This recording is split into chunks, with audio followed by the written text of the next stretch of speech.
पाहता लोचनी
भक्त ऐसे जाणा जे देही उदास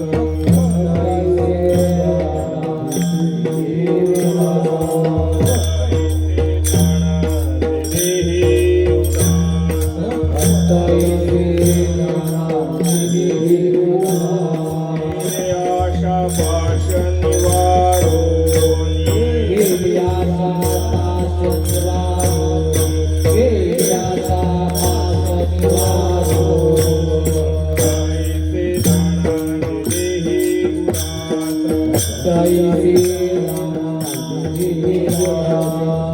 ऐसे जाणा जे देही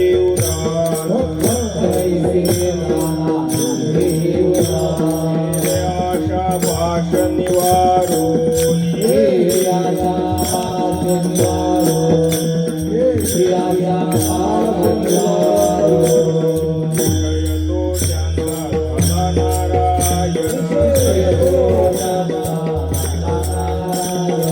जयतो ज्यांचा भला नारायण जयतो ज्यांचा झाला नारायण आवडे जन धन माता पिता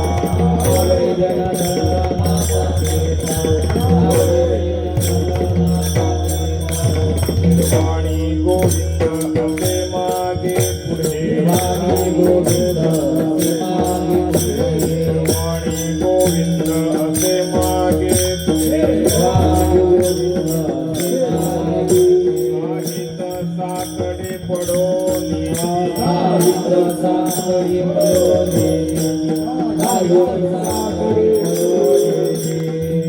तो ज्यांचा झाला नारायण तो ज्यांचा झाला नारायण आवडे जन धन माता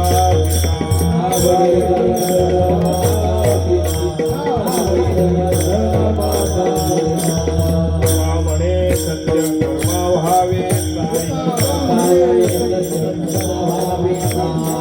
म्हणे सत्य कर्मा व्हावे साई भयन रथा जाणे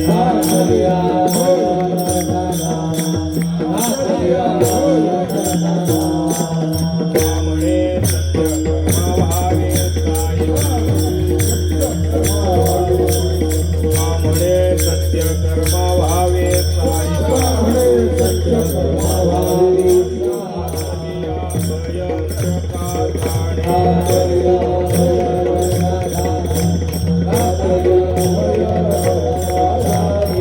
जयतो ज्यांचा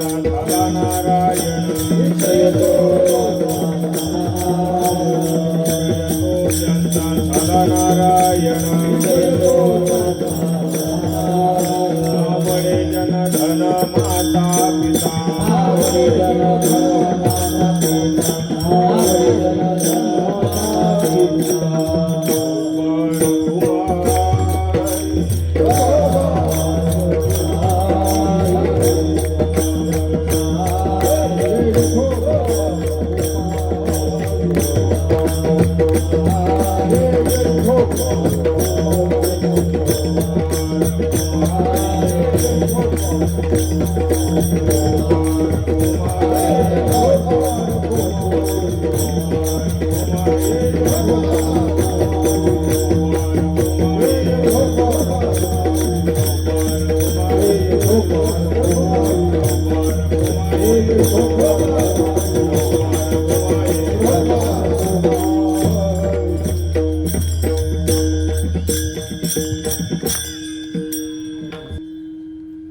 भक्त ऐसे जाणा जे देही उदास, भक्त ऐसे जाणा जे देही उदास, गेले आशा पाश निवारोनी, विषय तो त्यांचा झाला नारायण, नावडे जनधन माता पिता, निर्वाणी गोविंद असे मागे पुढे, निर्वाणी गोविंद असे मागे पुढे, काहीत साकडे पडोने दे, विषय तो त्यांचा झाला नारायण, नावडे जनधन माता पिता, तुका म्हणे सत्य कर्मा भावे साह्य, तुका म्हणे सत्य कर्मा भावे साह्य, घातलिया भय नरका जाणे, विषय तो त्यांचा झाला नारायण, नावडे जनधन माता पिता विठ्ठल.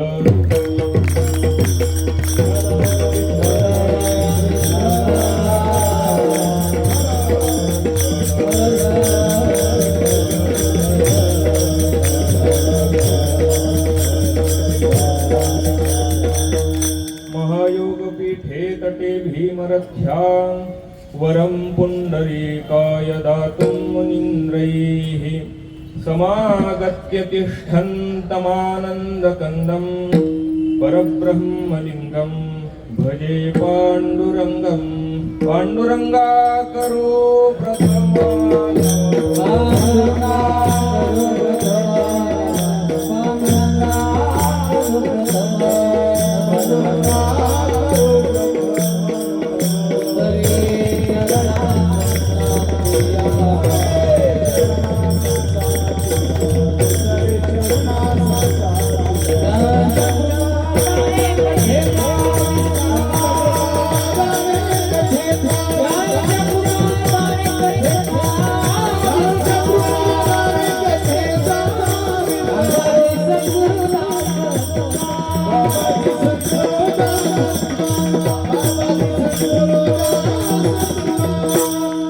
पांडुरंगा करू प्रथम नमन दुसरे चरण संतांचिया, त्यांच्या कृपादाने कथेचा विस्तारू बाबाजी सद्गुरु दास तुका.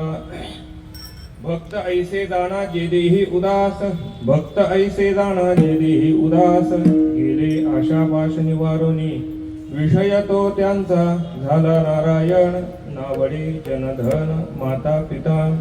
परसू सेवकांना घेतलेला अभंग महान भगवत भक्त जगद्गुरु श्री तुकाराम महाराज यांचा असून, तुकाराम महाराजांनी प्रस्तुत अभंगातून तुम्हा आम्हाला भक्ताची काय लक्षणं असली पाहिजे, साधूची काय लक्षणं असली पाहिजे, त्या लक्षणांचा विचार तुकाराम महाराज आपल्याला सांगतात. का सांगतात?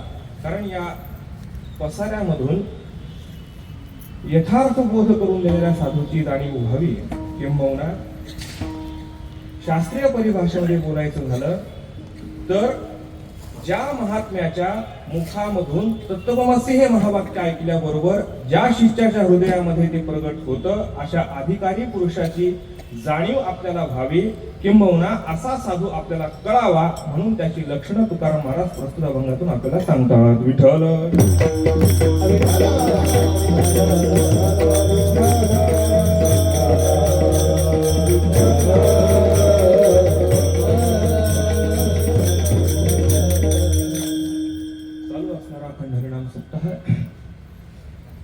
अभंगाला चिंतनाला प्रारंभ करण्यापूर्वी परिहार देणं कर्तव्य आहे, तो परिहार देतो आणि मग चिंतनाकडे प्रवृत्त होतो. चालू असणारा हा अखंड हरिनाम सप्ताह आयोजन करणार हे सगळं मंडळ, सांगपाडा, सगळेच वारकरी. हा सप्ताह जेवढा दिसायला मोठा भव्य दिव्य आहे, त्याचबरोबर उल्लेख करण्यासारखी गोष्ट अशी आहे की या आधुनिकतेबरोबर संस्कृतीची सुद्धा तिथे जोपासना होते आहे. असा हा उत्सव म्हटला तरी वावग ठरणार नाही. कारण सगळे कलाकार आहेत, पण कोणत्याही कलाकाराच्या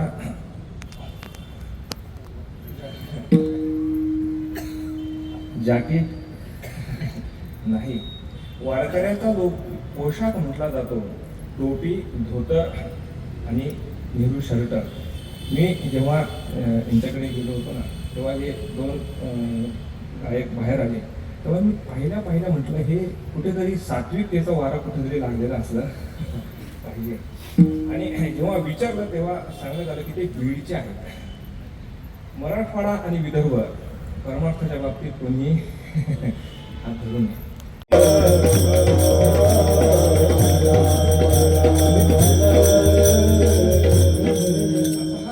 सत्वगुणांनी संपन्न असणारा सप्ताह, या सप्ताहाची चौथ्या दिवसाची सेवा, चौथ्या दिवसाची सेवा मंडळाच्या अग्रणी माझ्या वाट्याला आलेली आहे.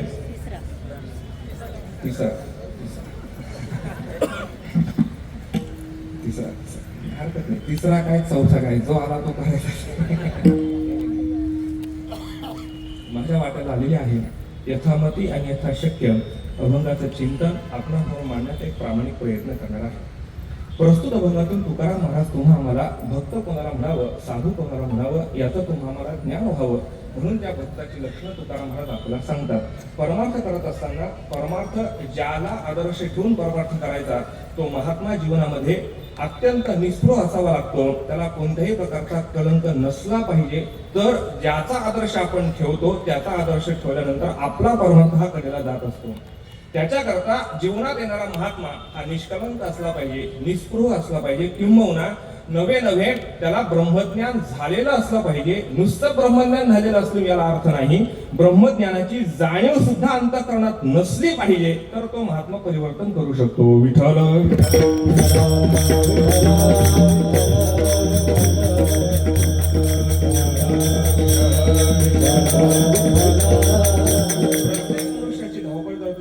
सुखा करता समाधाना करता यच्च्यावत मनुष्याची धावपळ आहे. प्रत्येक जीवाला सुखाची, समाधानाची, शांतीची अपेक्षा आहे.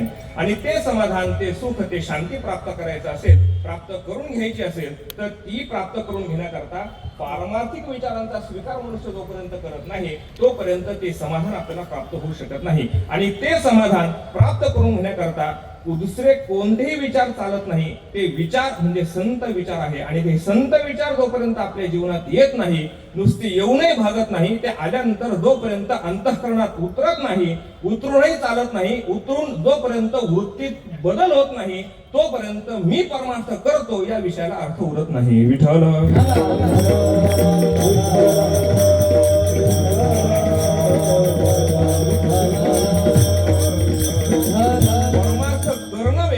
आणि परमार्थ करून आपल्या वृत्तीत बदल करणं हा दोन्ही विषय वेगळे आहेत. लक्षात घ्या. अनेक परमार्थ करतात पण परमार्थ अनेक करणारे वृत्ती बदलती असं आपण सांगू शकत नाही. पण संतांना अपेक्षित असणारा परमार्थ कसा आहे? परमार्थ करत असताना जर वृत्तीत बदल होत नसेल तर त्या परमार्थाला शून्य किंमत आहे.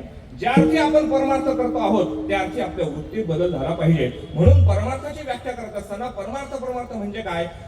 बहिर्मुख असणारी वृत्ती अंतर्मुख करणं याला परमार्थ असं म्हटलं गेलं. कारण आपली जी वृत्ती आहे ती बहिर्मुख आहे आणि त्या बहिर्मुख वृत्तीला जोपर्यंत मनुष्य अंतर्मुख करत नाही. का अंतर्मुख करायची गरज आहे? कारण जोपर्यंत वृत्ती अंतर्मुख होत नाही तोपर्यंत मनुष्याला खऱ्या अर्थानं सात्विक रम्य समाधानाची प्राप्ती होत नाही. विठ्ठल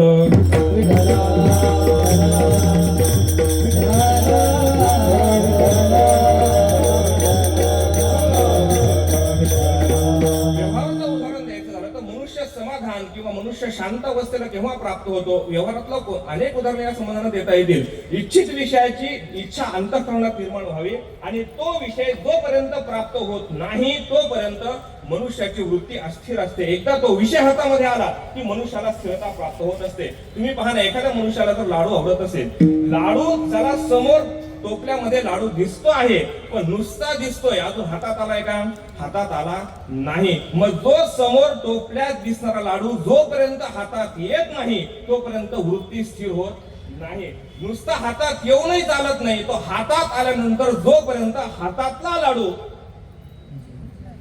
तोंडात जात नाही तोपर्यंत वृत्ती स्थिर होत नाही. नुसता तोंडात जाऊनही चालत नाही ना, तो पोटात गेला पाहिजे, मग त्याची वृत्ती काय होते, स्थिर होते. लक्षात घ्या, म्हणजे वृत्ती जोपर्यंत स्थिर होत नाही तोपर्यंत कोणत्याही माणसाला समाधान शांती प्राप्त होत नाही. आणि या वृत्तीला स्थिर करायचं असेल तर त्या वृत्तीला स्थिर करण्याचं सामर्थ्य फक्त परमार्थामध्ये आहे. लक्षात घ्या, प्रपंचातला कोणताही विषय तुमच्या वृत्तीला स्थिर करू शकत नाही. आणि जर परमार्थामध्ये ते सामर्थ्य असेल तर तो परमार्थ कोणाला अनुलक्षण आपण करायचा आहे, तो आदर्श भक्त, आदर्श संत आपल्या समोर पाहिजे.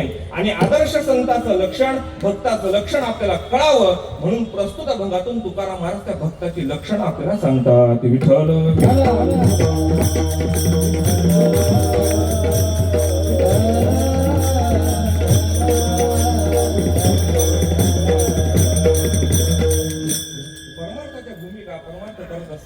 भक्त भक्त कोणाला म्हणावं, एक ढोबळ व्याख्या बोलायची हरी तर तो देवाची भक्ती करतो त्याला भक्त म्हटलं जातं. पण या भक्ताची लक्षणं प्रस्तुत भंगात तुकाराम महाराज आपल्याला सांगत नाही. ज्याला देवाचं वेळ लागलेला आहे त्याला भक्त म्हणायचं का, तो भक्त नाही. उलट सांगायचं झालं तर देवाला ज्याचा वेळ लागला आहे त्याला म्हणायचं खरा भक्त. लक्षात घ्या, दोन प्रकारचे वेळे आपल्याला पाहता येतात. एक देवाचं वेळ लागलेला तोही भक्त आहे, पण याही भक्तापेक्षा देवाला ज्याचा वेळ लागला आहे तो खरा भक्त आहे. आणि असे भक्त फार आहेत का, असे भक्त फार नाही. असे भक्त कसे आहेत, फार कमी आहे. म्हणून भगवंताला परिभाषा वापरावी लागली, मनुष्यानाम सहस्रेषु कष्टित तति सिद्धये यत्तावती सिद्धानाम कष्टिन मां वेत्ति तत्वतः. हजारो मनुष्यांमध्ये एखादा मनुष्य असतो की ज्याला देवाचा वेळ लागतं आणि त्याचा वेळ देवाला लागतं. हा फार महत्वाचा फरक आहे. लक्षात घ्या, म्हणून परमार्थ करत असताना आपण परमार्थ असा करावा, देवाची भक्ती आपण अशी करावी तर देवाला आपला वेळ लागला पाहिजे. अहो, सगळे संत महात्मे जर वारीला गेले नाही तर देव वाट बघायचे, अजून तुकाराम महाराज कसे आले नाही, अजून ज्ञानेश्वर महाराज कसे आले नाही, असं कोण म्हणायचं, देव म्हणायचे. आपल्या शेजाराचा विचारतो का यंदा वारीला दिसले नाही, कोण विचारतं शेजारच्या, मला सांग ना. ज्याची वारी चुकल्यावर साक्षात 28 युगापासून उभा असणारा विठोबा विचारपूस करतो की अजून तुकाराम महाराज आले नाही, काय परमार्थ असेल आपण चिंतन करून पहा. आणि असा परमार्थ आपल्याकडनं घडला पाहिजे. आणि असा परमार्थ जोपर्यंत घडत नाही तोपर्यंत तो खरा परमार्थ नाही. लक्षात घ्या, आणि या खऱ्या परमार्थाची जाणीव आपल्याला व्हावी, अशी भक्ती आपल्याकडनं घडली पाहिजे, ही खरी भक्ती. आणि अशी भक्ती जो करतो त्याला म्हणायचं भक्त. लक्षात घ्या, एका वाक्यामध्ये बोलायचं झालं तो देवापासून कधीही विभक्त होत नाही, तो खरा भक्त. विठ्ठल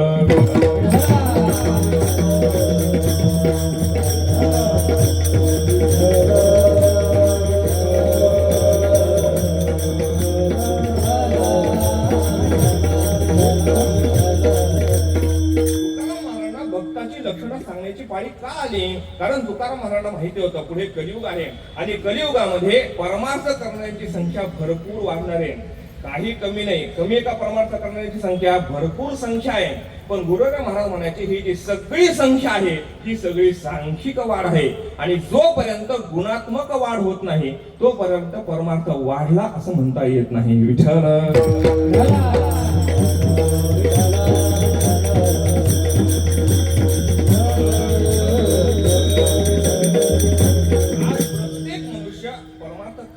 देवाचं नाव घेतो, फार जरी नास्तिक असला तर निदान तो हात तरी जोडतो. हात तरी तो जोडतो, तो म्हणतो जाऊ द्या काही कासाना देव असो नसो. जगातात एवढी वाईट परिस्थिती आहे, काही लोक देव मानायलाच तयार नाही. ते म्हणतात देव या जगतामध्ये नाही. बरं, जे नाही म्हणणारे आहेत ते त्याच्याच सत्तेने बोलतात. त्याने जर ठरवलं यांना बोलू द्यायचं नाही तर बोलतील का होते. आपल्या प्रत्येक अवयवावरती, आपल्या प्रत्येक क्रियेवरती कोणाची सत्ता आहे, त्याची सत्ता आहे. तुकाराम महाराज बोलले की नाही, तुकाराम महाराज काय म्हणतात, वृक्षाचेही पान हाले त्याची सत्ता, राहिले अहंता मग कोठे. वृक्षाचं पान जरी हलायचं असेल तर कोणाची सत्ता लागते, त्याची सत्ता लागते. तुकाराम महाराजांची परिभाषा तुम्ही पहा.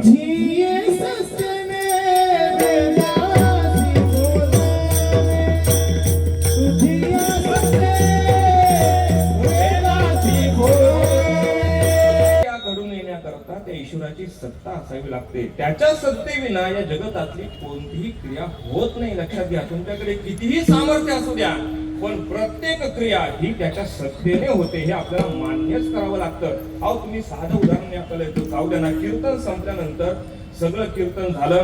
कीर्तनानंतर जेवण आहे का? बरं, घरी जाऊन तुम्ही जेवला. जेवण घरी गेल्यावर तुम्ही जेवण केलं आणि तुम्ही जेवण करता झाल्यानंतर पडल्या पडल्या सहज विचार केला, चला बाबा उद्याचं कीर्तन आपल्याला ऐकायचंय, म्हणून त्या तयारीमध्ये तुम्ही झोपला. पण देवानं तर ठरवलं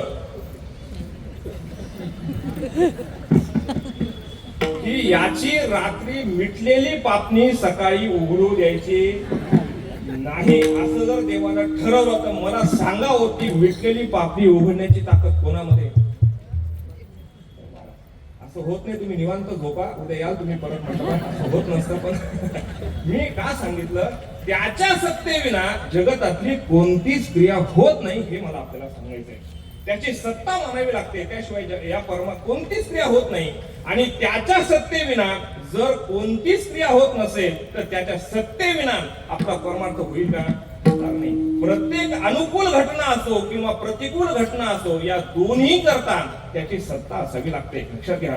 म्हणून परमार्थ करत असताना परमार्थ तत्व, भक्ती करत असताना त्या भक्तीचं काय तत्व आहे ते तत्व समजून जर आपण देवाची भक्ती केली तर ती खरी भक्ती आहे, लक्षात घ्या. नुसता परमार्थ करत राहणं, तो करतो म्हणून मी करतो, या परमार्थाला किंमत नाही. परमार्थ करत असताना डोळसपणानं परमार्थ करावा आणि डोळसपणानं केलेला परमार्थ हा नेहमी साध्यापर्यंत घेऊन जात असतो, लक्षात घ्या. म्हणून परमार्थ दृष्टीमध्ये, परमार्थामध्ये सगळ्यात महत्वाची गोष्ट काय? नुसता परमार्थ करणं याला महत्व नाही. परमार्थ करत असताना योग्य साधन हाताला लागलं पाहिजे आणि साधन सुद्धा असं लागलं पाहिजे का त्या साधनानं साध्यापर्यंत आपल्याला घेऊन गेलं पाहिजे. आणि जोपर्यंत साध्य प्राप्त होत नाही तोपर्यंत साधनावरती अटळ राहणं ही जबाबदारी आपल्यावर असली पाहिजे, लक्षात घ्या. काहींना साधन सापडतं पण साध्य प्राप्त न होता साधन सोडून देतात, लक्षात घ्या. अशी अनेक संख्या आपल्याला पाहता येतात. म्हणून साधन योग्य मिळावं आणि ते साधन जोपर्यंत साध्य प्राप्त होत नाही तोपर्यंत साधनाचा स्वीकार करत परमार्थ करणं, असा जर परमार्थ केला तर तो खरा परमार्थ आहे. आणि असा परमार्थ आपल्याकडून घडण्याकरता योग्य भक्त पाहिजे आणि त्या भक्ताचं लक्षण आपल्याला माहित पाहिजे. तो भक्त कसा असला पाहिजे, साधू कसा असला पाहिजे याचं ज्ञान आपल्याला व्हावं. म्हणून त्या भक्ताचं लक्षण तुकाराम महाराज आपल्याला अभंगाच्या पहिल्या चरणामध्ये सांगतात.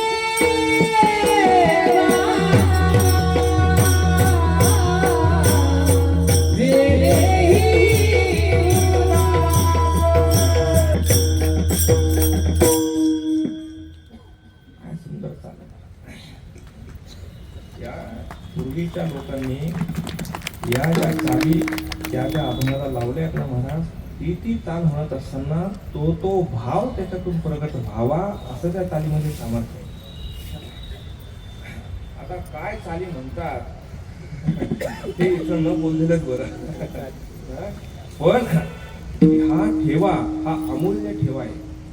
हा काही जरी केलं ना तरी हा ठेवा कुठे मिळणार नाही. हा ठेवा जपण्याकरता काय केलं पाहिजे, काय नाही, या मंडळीची काळजी घेतली पाहिजे. बाकी काय नाही, लक्षात घ्या. गुरुदेव महाराज म्हणायचे या अभंगांच्या चाली करता त्या काळामध्ये साहेबराव नाना होते आळंदीने. त्यांच्या चाली अत्यंत सुंदर. महाराज त्यांना आश्रमात बोलवून आणायचे आणि म्हणायचे तुम्ही चाली आम्हाला शिकवा. कारण का शिकवा? कारण त्या चाली जर जिवंत राहिल्या ना तर त्या चालीमधून त्या अभंगातला भाव अभिव्यक्त व्हावा. आणि काही चाली अशा आहेत नुसत्या चाली जरी म्हटल्या तरी माणसाच्या डोळ्यातून आसू आल्याशिवाय राहणार नाही, अशा त्या चालीच्या स्वरांचे भाव आहेत, लक्षात घ्या. आणि तो जो भाव आहे ना तो भाव हा पैशानं घेता येत नाही. तो भाव प्रगट व्हायचा असेल तर अंतःकरणामध्ये त्या संतच्या शब्दाविषयी तो भाव पाहिजे आणि श्रद्धापूर्वक ते स्वर निघाले पाहिजे. श्रद्धा आणि ते स्वर या दोन गोष्टी जर एकत्र येतात तेव्हा डोळ्यातून आसव येतात, लक्षात घ्या. दोन्ही गोष्टी लागतात, लक्षात घ्या. सुंदर चाल हे असं कानावर ऐकायला फार कमी व्हायला लागला नाही, पण हे काळजी घेतली पाहिजे. असो तुकाराम महाराज सांगतात भक्त ऐसे जाणा जे देही उदास. पहिलं लक्षण तुकाराम महाराज सांगतात कोणाला भक्त म्हणावं. पहिलं लक्षण तुकाराम महाराज सांगतात भक्त ऐसे जाणा. कैसे जाणा लक्षण सांगितलं. जे देही उदास, जे आपल्या देहावरती उदास आहे त्याला काय म्हणायचं? फक्त म्हणायचं. आता प्रश्न असा निर्माण होतो की उदास असणारे माणसं जगातामध्ये कमी आहेत का? कमी नाहीत ना, असंख्य माणसं आहेत ना. काही कायमच उदास असतात, पगाराच्या दिवशी सुद्धा उदास आणि पगार संपतो तेव्हा सुद्धा उदास. मग त्यांना भक्त म्हणायचं का? उदास शब्दाचा अर्थ काय? तुम्ही पहा ना, उदासांची संख्या कमी नाही ना. माणूस उदास केव्हा होतो? इच्छित विषय प्राप्त झाला नाही का मनुष्य काय होतो? उदास होतो. अहो साधं कारण मी आपल्याला म्हणतो, चुना जरी मिळाला नाही तरी माणूस उदास होतो. काय मिळाला नाही तरी चुना जरी मिळाला नाही, परत काय फार मोठी गोष्ट आहे का? लाख रुपयाला मिळतो का? नाही ना. काही किंमत आहे का त्याची? काही किंमत नाही. पण तरी सुद्धा तो जर वेळेवर मिळाला नाही तर माणसाला काही सुचत नाही. सुचत काही ज्याच्याकडे नसतो त्याचा जाऊन भेटा आणि विचारा, जाऊ द्या. पण मी का बोलतो? साधाच ना, पण तो सुद्धा माणसाला काय करतो? उदास करतो. म्हणजे इच्छित विषय जो मिळाला नाही की माणूस काय होतो? उदास होतो. मग असे जर उदास पाहिले तर काय या जगतामध्ये कमी आहेत का? भरपूर आहे ना. उदास शब्दाचा अर्थ काय? चेहरा पडलेला असण्याला काय म्हणतात? उदास. काहीचे चेहरे तुम्ही पहा ना, 12 महिने 18 काळ पडलेले असतात, कधीच चैतन्य नसतं. असं वाटतं यांच्याकडे न बघितलेलंच बरं असं आपल्याला वाटतं, पण तेच त्यांचं दर्शन पहिलं होतं. काय करतात? असं होतं की नाही मला सांगा ना. मग याला याला भक्त म्हणायचं का? याला भक्त म्हणायचं नाही. उदास शब्दाचा अर्थ असा आहे, जो देहाविषयी अनासक्त आहे त्याला म्हणायचं उदास. लक्षात घ्या, देहाविषयी ज्याची आसक्ती पूर्णपणे गेलेली आहे त्याला म्हणायचं उदास. तुकाराम महाराजांच्या परिभाषेमध्ये बोलायचं झालं, तुकाराम महाराज फार गोड परिभाषा वापरतात. देह जावो अथवा राहो,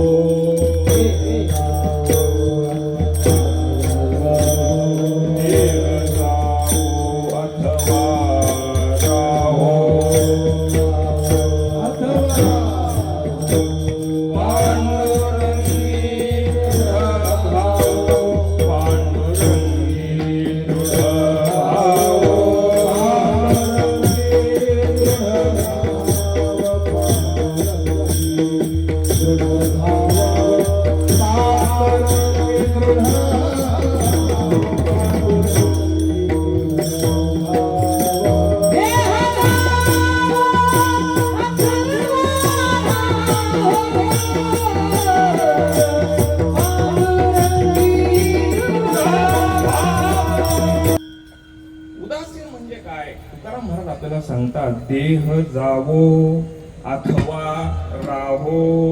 देह राहिला काय आणि देह गेला काय, पण पुढचं महत्वाचं आहे पांडुरंगी. नुसता भाव नाही म्हणत तुकाराम महाराज, दृढ शब्द वापरतात. नुसता भाव वेगळा आणि दृढ भाव हा वेगळा. ज्या अर्थी तुकाराम महाराज दोन शब्द वापरतात त्या अर्थी दोनही शब्द अत्यंत महत्वाचे आहे. लक्षात घ्या, संत वाङ्मयातला एखादा शब्द काढावा, अहो संतांनी दिलेला अनुस्वार सुद्धा माणसाच्या जीवनाचं कल्याण करणार आहे. लक्षात घ्या, अनुस्वार काय असतं तुम्हाला उदाहरण सांगतो मी आपल्याला.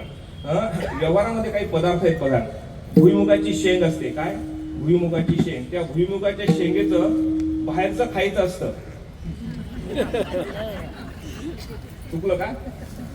भुईमुगाच्या शेंगेचं कुठलं खायचं? आतलं खायचं आणि बाहेरचं, बरोबर ना? इकडे असंच आहे ना.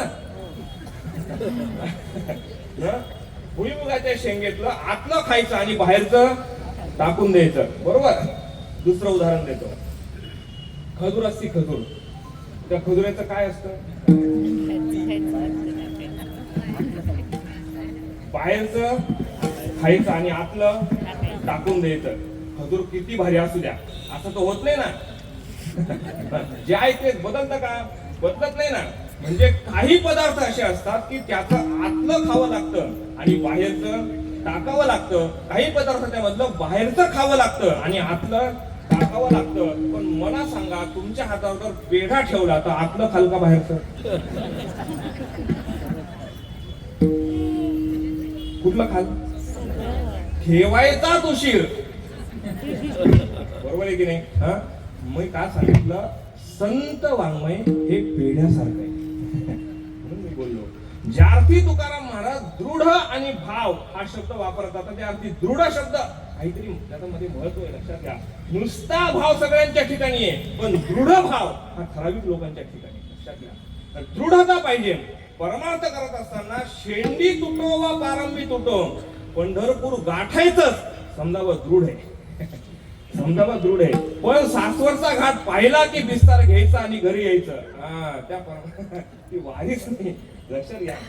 घाट दिसो किंवा अजून काही दिसो, पण पंढरपूर गाठल्याशिवाय घरी जायचं नाही, याला म्हणायचं दृढता. निष्ठा भावा भक्ता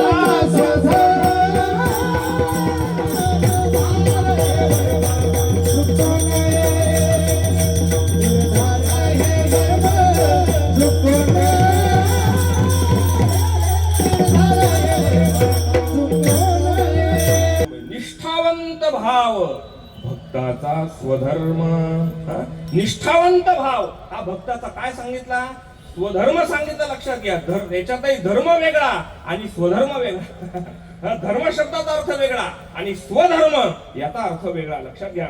आणि हा भाव याचा स्वधर्म झालेला आहे ना, ही गोष्ट फार महत्वाची असते. म्हणून दृढ देह जावो अथवा राहो, पण भगवंताच्या विषयी अंतःकरणात यत्किंचितही संशय निर्माण न होऊ देणं, त्याला म्हणायचं खरा भक्त, लक्षात घ्या. अहो साधा एक डास आला तर आपली माळ होत नाही हो पूर्ण. आपण बरं पूजा करत नाही का, मला सांगा ना. आपण पूजा करतो, आपलं काय असतं, देवाला पूजेला आपण बसतो, देव पाण्यात घालतो, पण कपशी वाजली का देव पाण्यात टाकून आपण कपशीकडे धावत जातो.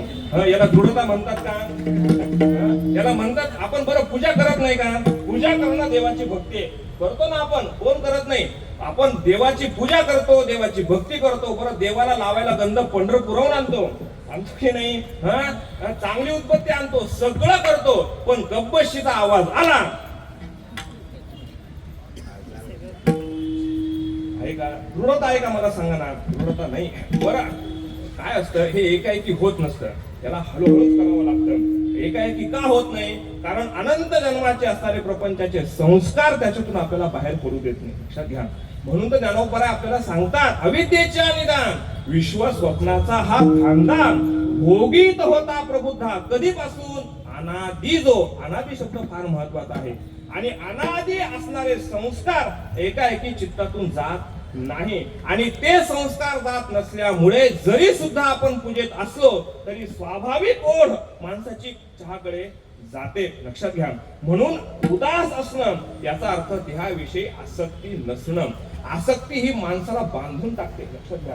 आसक्ती काय करते? माणसाला बांधून टाकते. जाऊ द्या, शब्दाचाच विचार तुम्ही करा. आसक्ती किती शब्द आहेत? आ आणि सक्ती. जो आसक्ती है लेकिन जा नहीं सकती, त्याला म्हणायचं आसक्ती. पहा, आहे का नाही? आसक्ती, कोणत्याही विषयाविषयी आसक्ती जेवढ्या लवकर चित्तामध्ये येते तेवढ्या लवकर ती जाते का? जात नाही महाराज, लक्षात घ्या. आणि ही आसक्ती ही सुटणं फार मोठी गोष्ट आहे. आणि ही आसक्ती चित्तावर आपल्या देहाविषयी नसणं याला म्हणायचं भक्त, लक्षात घ्या. देहाविषयी कोणत्याही प्रकारची आसक्ती, आपल्याला देह जावा वाटतो का राहावा वाटतो? राहावा वाटतो की नाही? अहो 90तला म्हातारा असू द्या, त्याला जर आपण सांगितलं ना, बाबा तुझं सगळं झालं, नातू पाहिले, पंतू पाहिले, आता काय तो थांब अजून, तो राहू द्या, तुम्हाला काय घाई झाली? म्हणजे देह राहिलाच पाहिजे असं आपल्याला वाटतं की नाही? देह राहिला पाहिजे म्हणून आपण देहाची किती काळजी घेतो की नाही? काळजी घ्यावी, पण देहाची काळजी घेत असताना त्या देहाचा उपयोग जर परमार्थ करता होत असेल तर मग तो देह आपल्याला खऱ्या अर्थानं सापटी म्हणता येईल, लक्षात घ्या. काळजी घ्यावी. देह चांगला असेल तर परमार्थ करता येतो गोष्ट खरी, पण परमार्थ करता देहाची काळजी हे स्वाभाविक आहे. पण देहाची काळजी प्रपंचा करता होत असेल तर ते काही खरं नाही. म्हणून भक्त ऐसे जाणा, जे देही उदास शब्दाचा अर्थ जो देहाविषयी अनासक्त आहे त्याला म्हणायचं भक्त. आणि देहाविषयी अनासक्त असणारे महात्मे या जगतामध्ये फार कमी आहेत. म्हणून तुकाराम महाराजांना अशा भक्तांचं लक्षण सांगण्याची पाळी आली. विठ्ठल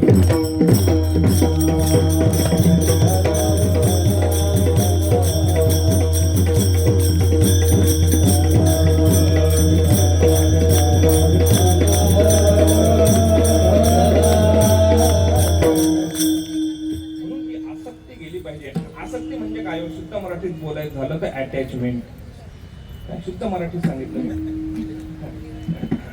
अटॅचमेंट. आणि ही अटॅचमेंट काय करते, हे प्रेम काय करतं, माणसाला बांधून टाकतं. लक्षात घ्या, आसक्ती माणसाला बांधून टाकते आणि इतकं बांधून टाकते की मनुष्याला आपलं काय आणि दुसऱ्याचं काय हे सुद्धा कळत नाही. लक्षात घ्या, किती उदाहरण आपल्याला मी सांगू. एवढं भरत राजा हरिणी गर्भात गेला. कशामुळे गेला हो? त्या हरणाच्या पारसाविषयी काय निर्माण झाली, आसक्ती निर्माण झाली आणि त्याचा परिणाम काय झाला, त्याला पुन्हा जन्माला यावं लागलं. म्हणून तुकाराम महाराज सांगतात, खरा भक्त कोणाला म्हणावं, ज्याची देहाविषयी आसक्ती गेलेली आहे तो खरा भक्त आहे. ते भक्ताचं लक्षण आहे. पण ही आसक्ती जाण्याकरता काय केलं पाहिजे ते दुसरं लक्षण तुकाराम महाराज सांगतात. गेले आशा पाश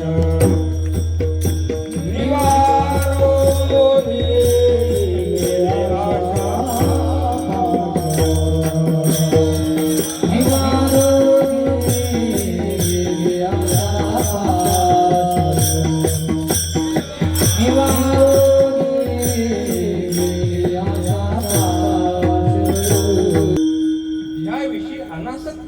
त्याला भक्त म्हणा. हे भक्ताचं पहिलं लक्षण तुकाराम महाराज सांगतात. पण ही अवस्था प्राप्त होण्याकरता, ही अवस्था कशाने प्राप्त होईल त्याच्याकरता दुसरं लक्षण सांगितलं. गेले आशा पाश निवारोनी. ज्या भक्ताच्या साधूच्या अंतःकरणातले आशा पाश सगळे निवृत्त झालेले आहेत त्याला भक्त म्हणा. आशा जाणं फार वाईट आहे. आशा म्हणजे वासना, आशा म्हणजे इच्छा. ही इच्छा संपणं ही साधी गोष्ट नाही. लक्षात घ्या, ती पारमार्थिक असू द्या किंवा प्रपंचातली असू द्या, इच्छा संपतात का? संपत नाही. तुकाराम महाराज सांगतात, आता माझ्या जीवनामध्ये कोणत्याही प्रकारची इच्छा शिल्लक राहिली नाही. तुकाराम महाराज फार गोड परिभाषा वापरतात. काम नाही, काम नाही, काम नाही, काम नाही,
इच्छा नाही. आमच्या जीवनामध्ये आता कोणत्याही प्रकारचा काम आता शिल्लक राहिला नाही. दोनदा तुकाराम महाराज शब्द वापरतात. काम नाही, काम नाही, झालो पाहे रिकामा.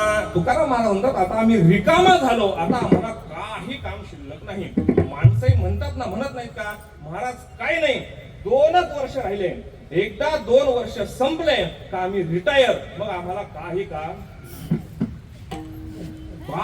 नाही, आता रिटायर झालो आम्ही, असं फक्त म्हणायचं. पण खरं सांगू का, रिटायर माणसाला जेवढी कामं असतात तेवढी कामावर जाण्याला सुद्धा तुम्ही अंतर्मुख होऊन चिंतन करा.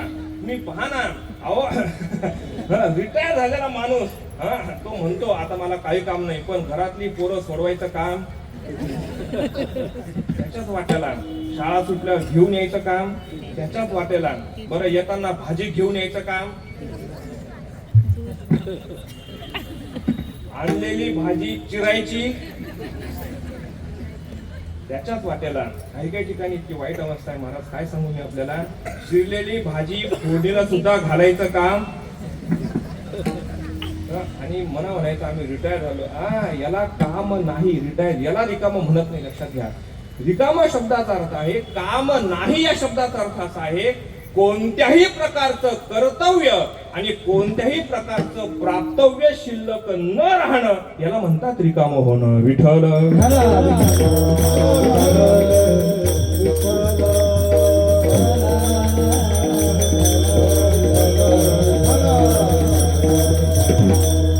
कर्तव्य आणि प्राप्तव्य हे शिल्लक न राहिलं पाहिजे तर खऱ्या अर्थानं रिकाम होतं. लक्षात घ्या आपलं कर्तव्यही संपत नाही आणि आपलं प्राप्तव्य सुद्धा संपत नाही. लक्षात घ्या आणि खरं रिकाम व्हायचं असेल तर कर्तव्य आणि प्राप्तव्य हे नसलं पाहिजे तर खऱ्या अर्थानं रिकाम झालं असं म्हणता येतं.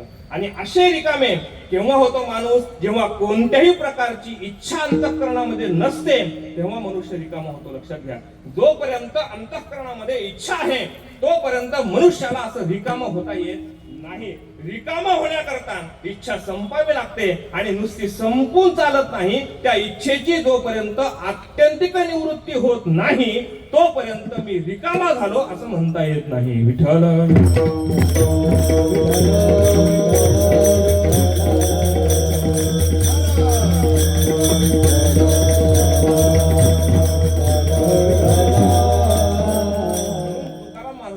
संबंधानं फार गोड खुलासा केला.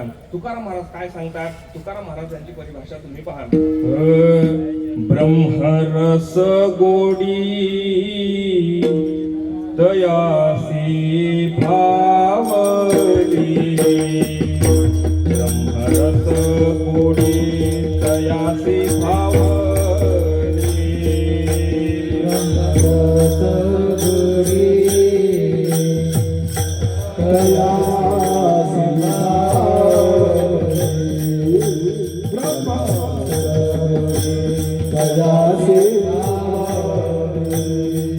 ब्रह्मरस गोडी ब्रह्मरस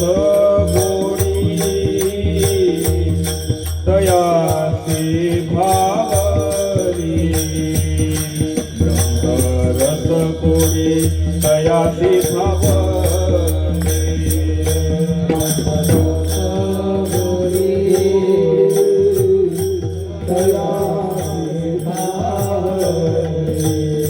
ब्रह्मरस गोडी तयासी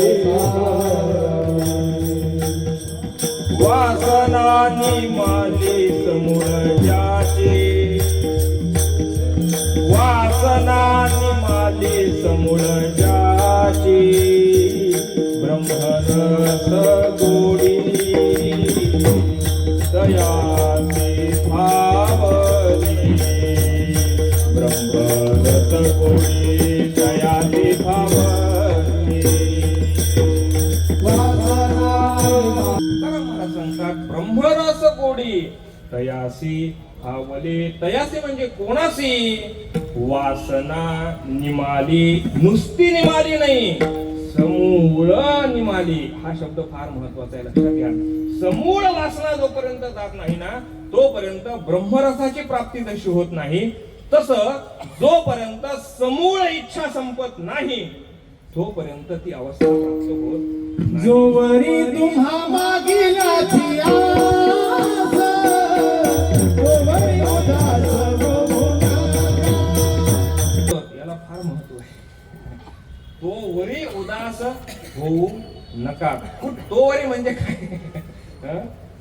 जो वरी तो वरी. जर आमचा पिंट्या अभ्यासात फार हुशार आहे. आमचा पिंट्या अभ्यासात फार हुशार आहे पण जर त्याच्या मनात आलं तर तो अभ्यास करतो. त्या हुशारीला काय टाटायचं का मला? फार हुशार आहे पण ती हुशारी केव्हा? जर मनात आलं तर. पिंट्याचा बाप मरतो तरी पिंट्याच्या मनात येत नाही. का उपयोग त्या हुशारीचा?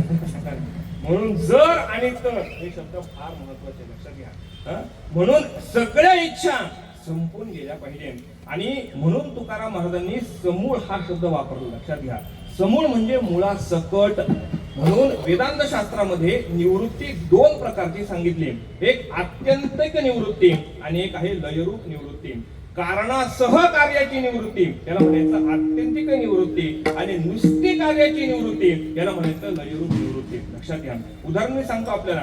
तुम्ही बघा मोठमोठे बंगले असतात, त्या बंगल्याच्या आजूबाजूला ते हिरवं गवत, त्याला शुद्ध मराठीमध्ये लॉन्स असं म्हणतात. त्या हिरव्या गवताला शुद्ध मराठीत लॉन असं म्हणतात. तर ते बघा, ते लॉन एकसारखं वाढत नाही, काही एकसारखं वाढतं, एकसारखं वाढत नाही. ते काही ठिकाणी जास्त वाढतं, काही ठिकाणी कमी वाढतं. मग ते कमी खालीवर खालीवर.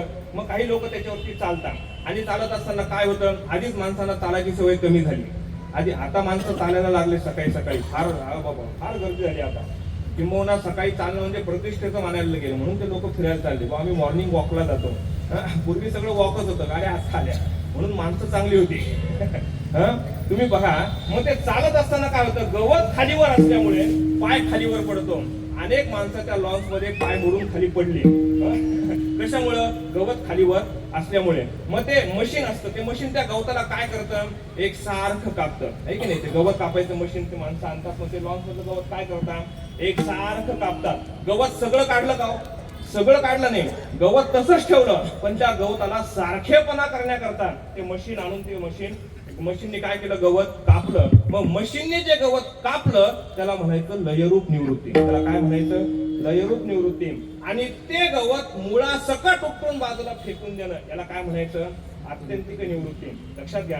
मग हे जसं आहे तसं अंतःकरणामधली वासना जोपर्यंत मुळासकट जात नाही तोपर्यंत विषय तो त्यांचा ही अवस्था प्राप्त होत नाही. मुळासकट जाणं हे फार महत्वाचं असतं. दृष्टांत आपल्याला सांगतो. एक मनुष्य होता, प्रपंचामध्ये राहणारा होता, प्रपंचामध्ये राहत होता, चांगला प्रपंच चालू होता. पण प्रपंच म्हटलं की भांड्याला भांड लागतं, त्याशिवाय तो प्रपंचच नाही ना. भांड्याला भांड लागलं नाही तर तो प्रपंचच नाही. काहींचा आपोआप लागतं, काही जण लावून घेतात, तो भाग जाऊ द्या, पण लागतं, काही का असं ना. मग अनेक दिवस प्रपंच चालला होता. पण सुरुवातीच्या नंतरच्या काळामध्ये काहीतरी धूसफूस चालली. त्यानं विचार केला, या प्रपंचामध्ये राहण्यामध्ये काही मजा नाही. त्याला वैताग आला आणि त्यानं काय केलं, त्याने ठरवलं एक दिवस की आता या कुटुंबाचा, या प्रपंचाचा त्याग करायचा आणि वनामध्ये निघून जायचं. एक दिवस निश्चय केला. काही नाही, 2 लंगोट्याचा कपडा बरोबर घेतला, लंगोट्या शिवून घेतल्या आणि प्रपंच सोडून लंगोट्या बरोबर घेतल्या आणि त्या घरातून बाहेर पडला, लांब वनामध्ये गेला. आता वनामध्ये गेल्यानंतर काय झालं, आता राहायचं. त्यानं ठरवलं आता भगवंताचं नामचिंतन करायचं, बाकी काही करायचं नाही. निश्चय करून बाहेर पडला. झालं. मग त्यानं काय केलं, आता नामचिंतन करायचं म्हणजे काहीतरी झोपडी बांधली पाहिजे, म्हणून त्यानं जंगलातल्या काड्या सगळ्या गोळा केल्या आणि गोळा केल्याच्या नंतर छानशी झोपडी वगैरे बांधली आणि काय नाही, आपलं दिवसभर नामचिंतन करायचं. आता खायचं काय, नामचिंतन करायचं, जवळ होतं ते संपलं, 1-2 दिवसाचं ते संपलं. आता पुढं काय, नामचिंतन झालं. बरं, परमार्थ करायचा असेल तर पोट भरलेलं पाहिजे ना. हरिपाठात नाचायचं असेल तर त्याशिवाय नाचता येईल मला सांगा ना. हरिपाठा करता पोटात टाकलं पाहिजे. हरिपाठा करता हा शब्द फार महत्वाचा आहे. त्याशिवाय नाचता येईल का, त्याशिवाय नाचता येणार नाही, नाचता येणार नाही ना. मग ते होतं ते संपलं. आता काय करायचं, नामचिंतनात त्याचं चित्त लागणार. ध्यान लावायला बसला की पोटातले कावळे काही त्याला ध्यान करू देत नव्हते. आता काय करायचं, त्याने विचार केला, भारी आपण प्रपंच मारी सोडून आलो बाबा, आता जर पुन्हा गेलो तर बायको म्हणल, हा पाहिलं तुमचं वैराग्य, गेले आले परत 2 दिवसात, आता करायचं काय. त्याने विचार केला, घरी जायचं नाही, मग आपण काय करू, गावामध्ये 2-3 घरी भिक्षा मागू आणि मग आपण येऊ. 2च लंगोट्या आणल्या होत्या. मग सकाळी सकाळी नामचिंतन केलं, लंगोटी वाळत टाकली आणि मग तो गावामध्ये भिक्षा मागण्याकरता म्हणून गेला. योगायोग असा की एक उंदीर त्या झोपडीमध्ये आला. आतापर्यंत कोणीच नव्हतं. तुम्ही बघा, घरामध्ये झुरळ केव्हा येतात, जोपर्यंत नवीन घर असतं तोपर्यंत झुरळ येतात का, माणूस राहायला गेला की मग काय येतात, सगळे प्राणी हळूहळू आपल्याला भेटण्याकरता येतात. आपण त्यांना बाहेर काढतो तो भाग सोडून द्या, पण ते येतात बिचारे, आपल्यावरती प्रेम असतं त्यांचं म्हणून येतात. बरं, आपल्याशिवाय त्यांना कोण वाली, ते येतात. मग हा बिचारा भिक्षा मागायला गेला, उंदीर तिथं आला आणि उंदराने काय केलं, उंदराचं काम काय, कपडे कुरतडणं. उंदराला काही सापडणं, पण एक लंगोटी दिसली. उंदराला काय दिसली, ती लंगोटी दिसली आणि उंदराने काय केलं, ती लंगोटी कुरतडून टाकली. उंदरानं उंदराचं काम केलं आणि तो निघून गेला. हा बिचारा भिक्षा मागून आल्यानंतर पाहतो, त्यानं विचार केला, काय 1-2च लंगोट्या होत्या, एक आपण घातलेली, आता उद्याचं आपलं काय करायचं, उद्या कशी काय लंगोटी बांधायची. मग त्याने विचार केला, काहीतरी बंदोबस्त केला पाहिजे. मग तो म्हणायला लागला, जिथं आपण भिक्षा मागायला गेलो त्यांनाच आपण काय सांगू, की बाबांनो आज मला थोडं अन्न कमी द्या, पण लंगोटीचा कपडा तेवढा मला द्या, लंगोटीचा कपडा द्या. म्हणून तो काय केला, घरी भिक्षा मागायला गेला. एका घरी गेला आणि माऊली तुम्हाला मी विनंती करतो की आज मला अन्न न देता काय करा, थोडीशी कपड्याचा तुकडा द्या. उंदीर झोपडीमध्ये आला. उंदरानं काय केलं, लंगोटी कुरतरून टाकली. तेवढा एक कपडा मला तुम्ही द्या, म्हणजे माझं काम संपलं. आता त्यानं त्या बाईने कपडा दिला. त्यानं परत लंगोटी शिवली. परत 2 लंगोट्या त्याच्या झाल्या. परत दुसऱ्या दिवशी स्नानाला लंगोटी वाट टाकली. तो गेला भिक्षेला. आता उंदराला रोजच झालं ना, रोज उंदीर यायचा, लंगोटी कुरतरायचा. आता रोज रोज कोण कपडा द्यायचा, रोज रोज कोण देत. महाराज किंवा गायक वादक कुठपर्यंत घरी जेवायला, सप्ताह कालापर्यंत. काला झाला की कोण विचारत, काल्यापर्यंत किंमत, काला झालं की हाला, काल्यापर्यंत महत्व, काल्यानंतर काही नाही. इथले लोक तसे नाही. तो भाग सोडून द्या, मी दुसरीकडे सांगतो. पण आता रोज रोज कोण कपडा देईल. त्या लोकांनी सांगितलं बाबा हे बघा, रोज रोज तुम्हाला कुठून कपडा आणायचा, तुम्ही असं करा, उंदराचा बंदोबस्त करा ना. रोज रोज तुम्हाला कुठून कपडा आणायचा, आता कसा करायचा. म्हणून गावात लोक झाले, महाराज तुम्हाला आम्ही काय करतो, मांजर देतो. काय देतो, मांजर देतो. म्हणजे काय होईल, तुमच्या उंदराचा बंदोबस्त होऊन जाईल. मग गावातल्या लोकांनी एक मांजर दिली. आता उंदीर किती होता, एकच उंदीर होता. मांजर आली. आता एका झोपेत उंदीर सापडला. किती वेळ लागतो मांजरीला, काही नाही. मांजर आली, उंदीर सापडला, याचं नामचिंतन चालू. उंदराचा बंदोबस्त झाला. पण गंमत अशी होती, मांजराला एका दिवसापुरतं भागलं. दुसऱ्या दिवशी काय करायचं, हा चिंता झाला बसला की ती म्याव म्याव अशा बऱ्याच मांजरी आता निर्माण झाल्या. म्याव म्याव म्याव म्याव ते करायचे. आता काय करावं याचं चिंतनात लक्ष लागणार. मग आता काय करायचं, म्हणून तो भिक्षेला आता म्हणायला लागला की काही नाही, मांजर पाळली, तुम्हीच मांजर माझ्याकडे दिली, काय करा, थोडं दूध आम्हाला द्या, थोडं दूध द्या, कोणतं कोयना दूध आम्हाला द्या. मग 1 दिवस झालं, 2 दिवस झालं, 8 दिवस लोकांनी दूध दिलं. लोक म्हटले बाबा अहो आमची दुधाची मारामार, एवढी भेसळ चालली दुधामध्ये, तुम्हाला कुठून दूध द्यावं, आम्हीच कसं मिळवतो आम्हाला माहितीये, तुम्हाला कुठून दूध द्यावं, त्या दुधाचा बंदोबस्त काहीतरी करा. मग काय करायचं, काय नाही. लोक म्हणले महाराज तुम्हाला एक गाय आम्ही घेऊन देतो. मग आता काय करावं, एक गाय घेऊन देतो म्हणले. मग तुम्ही काय करा, मांजरीची सोय होईल आणि उरलं सुरलं दूध तुम्हाला काम आहे, तुमची तब्येत चांगली राहील, नामचिंतन घडत, तुम्ही आपलं दूध घेता, मांजरीला देत जा. झालं. आता गंमत अशी झाली, मांजरीला किती दूध प्यायला लागतं, फुलपात्र भर, कशी असली तरी काय लागतं, फुलपात्र भरतो मांजरीचं भरतो. बरं माणूस किती पिणार, पिऊन पिऊन भांडभर दूध पिणार. उरल्या दुधाचं करायचं काय. बरं ते दूध काढणं, ते लावणं, ते दूध खराब व्हायला लागलं, सगळा वास लागला. काय करावं. त्या गाईला चारा आणायची पाळी आली. 8 दिवस लोकांनी चारा दिला. लोक म्हटले बाबा तुम्हाला असं करा, तुम्हाला 2 एकर शेत घेऊन देतो. आम्हाला चाऱ्याची मारामार, तुम्हाला कुठून चारा द्यायचा, 2 एकर तुम्हाला क्षेत्र घेऊन देतो, तुम्ही काय करा, शेती करा, त्या गाईच्या चारा होईल, उरलं सुरलं धान्य तुम्हालाही कामाला येईल, काही चिंता करायचं कारण नाही. आता लोक हुशार असतात, तेव्हापासून अजून हुशारच आहे. 2 एकर शेती झाली, नावावर करून दिली. ते म्हटले अहो मी सगळं सोडून आलोय, मला हे नको. ते लोक म्हटले बाबा तुम्हाला काही पाहावं लागणार नाही, सगळं आम्ही पाहतो, तुम्ही फक्त दिंडी चालक व्हा, बाकी तुम्ही काही पाहू नका, बाकी सगळं आम्ही पाहतो, तुम्ही फक्त नाव काय समजलं का, बा जाऊ द्या, बाकी जाऊ द्या, चिंता करू नका. मग ते सगळं झालं, पण तो पत्रा वाढत चालला ना, ते जनावर वाढले, सगळं वाढलं. आता ते सगळं वाढल्यानंतर हिशोब करायचा कोणी.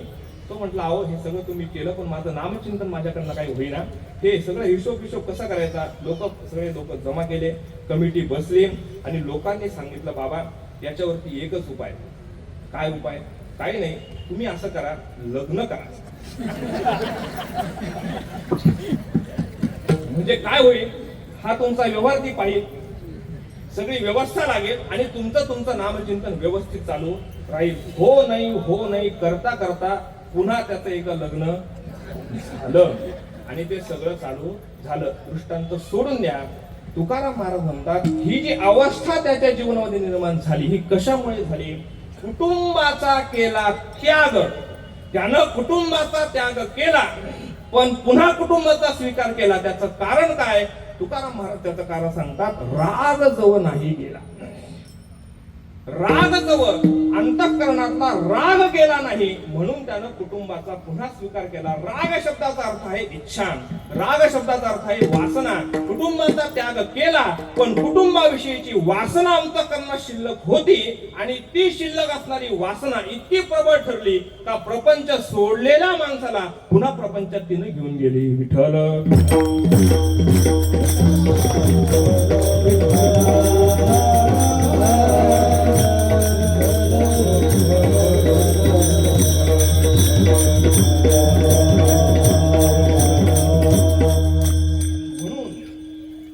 तुकाराम महाराज सांगतात भक्त कोणाला म्हणावं, ज्याचे आशापाश हे पूर्णपणे गेलेले आहेत त्याला म्हणायचं भक्त. या आशेचं वर्णन जगद्गुरु शंकराचार्यांनी फार सुंदर केलं. जगद्गुरु शंकराचार्य गोड परिभाषा वापरतात. काशी क्षेत्रामध्ये राहत असताना एक वृक्ष, सकाळी जगद्गुरु शंकराचार्य स्नानाकरता निघाले आणि स्नानाकरता जात असताना एक वृक्ष आवाज आचार्यांच्या कानावरती पडला. अत्यंत वृक्ष म्हातारा तो व्याकरणाचे काही धातूचे पाठ करत होता आणि पाठ करत असताना तो वृक्ष आवाज आचार्यांच्या कानावर पडला आणि आचार्य त्याच्या जवळ गेले आणि त्याला उपदेश करण्याकरता आचार्याने जे स्तोत्र रचलं त्याचं नाव आहे चरपट पंजरिका स्तोत्र. त्या स्तोत्रामध्ये ती आशा मनुष्याला कशी बांधते याचं वर्णन जगद्गुरु शंकराचार्य फार गोड करतात. काय आचार्यांची परिभाषा आहे? धिन्नमपि रजनी सायं प्रातः शिशिर वसन्तौ पुनरायात कालः क्रीडति गच्छत्यायुस्तदपि न मुञ्चत्याशापाशः भज गोविन्दं भज गोविन्दं भज गोविन्दं मूढमते प्राप्ते सन्निहिते मरणे नहि नहि रक्षति डुग्रुय करणे भज गोविन्दं भज गोविन्दं भज गोविन्दं मूढमते. ते संपूर्ण स्तोत्र आचार्यांचं तुम्ही पहा, इतकं सुंदर वर्णन केलंय. आचार्य परिभाषा वापरतात दिनमपि रजनी सायं प्रात शिशिर वसंतौ पुनरायातः. दिवस आणि रात्र हे आतापर्यंत संपलंय का हो? हे संपलं नाही.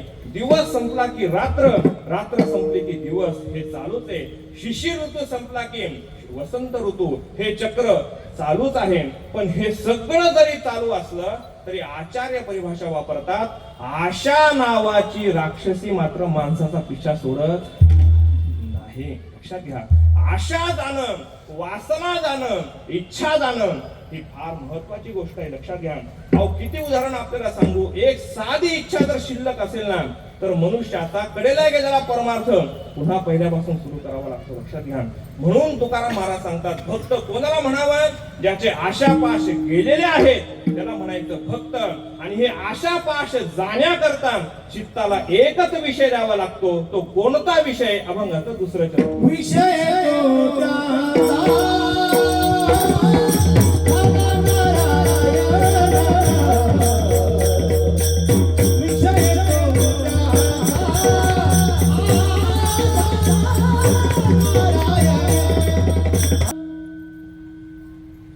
आशापाश जाण्याकरता तुकाराम महाराज सांगतात विषय तो त्यांचा झाला नारायण. आपल्या चित्ताला कोणता विषय दिला पाहिजे तर तो नारायणाचा विषय दिला पाहिजे. कारण काय विषय दिला पाहिजे?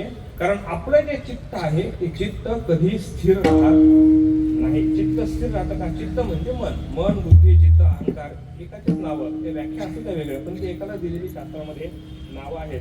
मन आपलं चित्त हे स्थिर राहतं का? स्थिर राहत नाही. तुकाराम महाराजांनी म्हणून त्याला विशेषण वापरलं बहुत चंचल चपळ जाता येता न लगे वेळ. आपलं चित्त आपलं मन हे अत्यंत चंचल आहे. लक्षात घ्या, अत्यंत चंचल. मनाने ठरवलं ना इथून अयोध्येला जायचं किती वेळ लागतो?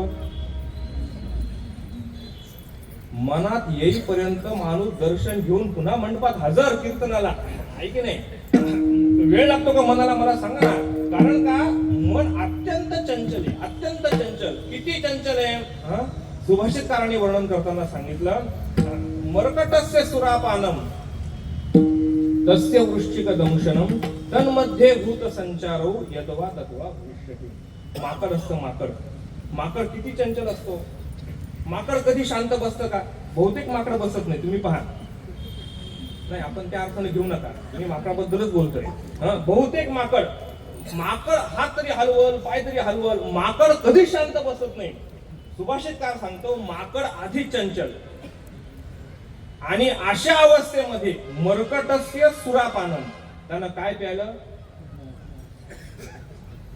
माकडांनी दारू पिली. बहुतेक माकड दारू पितात बरं का. आधीच माकड चंचल, त्यात ते मद्य प्यायलं, आणि मद्य प्यायल्याच्या अवस्थेमध्ये असं झालं, तस्य वृश्चिक दंशनम, त्याला विंचवानं चावलं. कोणाला? माकडाला विंचू चावला. आता विंचू चावल्यावरती काय वेदना होतात? मला काही चावलं नाही, मला काय माहिती, माझ्याकडे बघून मला काय माहिती. ज्याला चावला त्याला विचारा. ज्याला नाचायची सवय नाही तो सुद्धा माणूस नाचतो. एवढ्या विंचू चावल्यावरती काय होता? वेदना होता. आता माणूस जर नाचतो ते आधीच माकड हे किती नाचत असेल. मद्य प्यायलं, तशा अवस्थेत विंचू चावला, आणि तशाही अवस्थेमध्ये त्याच्या मानगुटीवरती भूत बसलं. कोण बसलं? भूत. ते माकड किती चंचल झाला असेल. सुभाषितकार सांगतो एवढं सगळं करून माकड जेवढं चंचल होतं ना, तेवढं काही न करता तुमचं आमचं मन स्वभावतः चंचल आहे. माकडाला त्या चंचलतेपर्यंत जाण्याकरता एवढे सगळे उपाय केले तर ते चंचल होतं. पण याच्यापैकी काहीही न करता आपलं मन स्वभावतः चंचल, लक्षात घ्या, अत्यंत चंचल. आणि अशा चंचल मनाला, अशा चंचल चित्ताला स्थिर करण्याकरता स्थिर विषय द्यावा लागतो. तर ते मन काय होतं? स्थिर होतं. आणि प्रपंचातला कोणताही विषय आपल्या चित्ताला, आपल्या मनाला स्थिर करू शकत नाही. लक्षात घ्या. कारण जर चित्त स्थिर व्हायचं असेल तर चित्ताला स्थिर विषय दिला पाहिजे. मुळात प्रपंच कसा आहे? अस्थिर आहे. प्रत्येक क्षणाला प्रपंच बदलणार आहे. प्रपंचाचं स्वरूप कसं आहे? प्रत्येक क्षणाला प्रपंचामध्ये बदल होतो. काल जे आपण होतो ते आज आहोत का? आज नाही. प्रत्येक क्षणामध्ये जे गोष्ट बदलते त्याचंच नाव काय आहे? प्रपंच. प्रत्येक क्षणामध्ये बदल आहे. मग चित्ताला स्थिर करण्याकरता स्थिर विषय दिला पाहिजे. आणि या जगतामध्ये स्थिर विषय एकच आहे, तो म्हणजे परमात्मा आणि परमेश्वराचं नाम. हा विषय जोपर्यंत आपण चित्ताला देत नाही तोपर्यंत आपलं चित्त हे स्थिर होणं शक्य नाही. विठ्ठल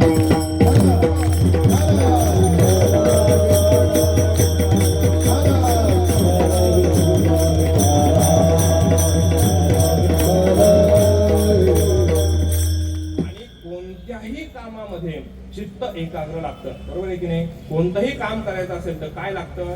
मन स्थिर लागतं, चित्त एकाग्र लागतं. अहो जाऊ द्या, साधं उदाहरण मी आपल्याला सांगतो. माता भाजी बाजारामध्ये जाते, मातेला जमत नाही म्हणून पुरुष जातात. हल्लीच्या काळामध्ये येताना भाजी घेऊन येतात. गंमत अशी असते की भाजी स्वस्त मिळते म्हणून तो मेथीच्या 4 जुड्या घेऊन येतो. किती जुड्या आणतो? 4 जुड्या घेऊन येतो. तो कारण 50 ला एक होती, आता 10 ला 4 मिळायला लागल्या. तो काय म्हणतो? बरी स्वस्त, चला तो 4 जुड्या घेऊन येतो. तो बायकोला तरी काय कामे बसल्या निवडत, संध्याकाळी चालू असता मालिका बघता भाजी निवडत, त्याला काय लागतं म्हणून तो 4 जुड्या घेऊन येतो. त्याची पत्नी निवडायला बसते. आता निवडायला बसल्यानंतर गंमत काय होते? जोपर्यंत मालिका सुरू असते, सुरुवात असते, तोपर्यंत निवडण्याचं काम बरोबर चालू असतं. निवडलेल्या भाजीच्या जागेवर आणि भाजीचा कचरा भाजीच्या कचऱ्याच्या जागेवर बरोबर चालू असतं. पण कुठपर्यंत? मालिकेचा पहिला भाग होईपर्यंत हे अतिशय व्यवस्थित चालू असतं. म्हणजे किती व्यवस्थित चालू असतं? पहाटे मालिका, पण दोन्ही गोष्टी बरोबर चालू असतात. पण जशी जशी मालिकेतली रंगत वाढत जाते, मालिकेतली रंगत जशी जशी वाढत जाते तसं मातेचं चित्त भाजीत न राहता ते कुठं जातं? त्या मालिकेमध्ये जातं. आणि त्या मालिकेत जसं चित्त जातं त्याच्या अव्यवहित उत्तर क्षणामध्ये जिथं निवडलेली भाजी आहे तिथं कचरा पडतो, आणि जिथं कचरा आहे तिथं काय पडतं? निवडलेली भाजी पडते. आणि हे केव्हा ती मालिका संपेपर्यंत असंच चालू राहतं. आणि जेव्हा मालिका संपते ती म्हणते आता चला बाकीचं उद्या, पण तोपर्यंत खाली सगळं उलट झालेलं असतं. कशामुळे झालं? काही नाही, चित्त स्थिर नव्हतं. चित्त स्थिर होतं. आणि गंमत अशी असते, चित्ताला स्थिर करण्याकरता एकच विषय द्यावा लागतो. चित्तासमोर जर अनेक विषय असतील तर चित्त स्थिर होणार नाही. चित्त केव्हा स्थिर होतं? विषय योग्य असावा लागतो. आणि जो विषय योग्य दिलेला आहे तो विषय एकच असावा लागतो, तर चित्त काय होतं? स्थिर होतं.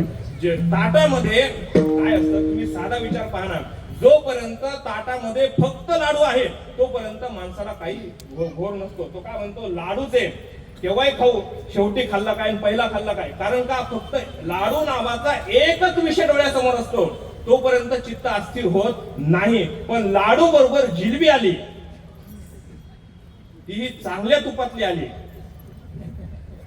तर मात्र माणूस विचार करतो लाडू खावी का जिलबी खावी, मग चित्ताची अस्थिरता चालू होते. लक्षात घ्या. म्हणून शास्त्राने काय सांगितलं? अनेक विषय समोर यावे आणि ते विषय भोगण्याकरता वेळ कमी असावा, मग चित्त जेवढं अस्थिर होतं. लक्षात घ्या. म्हणून चित्ताला स्थिर करण्याकरता परमेश्वराचा विषय दिला पाहिजे, तेव्हा चित्त स्थिर होतं. म्हणून आजही बघा, माणूस कितीही अस्थिर असला पण तो मंदिरात गेला की तो स्थिर होतो. का स्थिर होतो? कारण चैतन्य तिथं आहे. आणि ब्रह्मचैतन्याची एकदा गाठ पडली तर ते चैतन्य माणसाला स्थिर केल्याशिवाय राहत नाही. विठ्ठल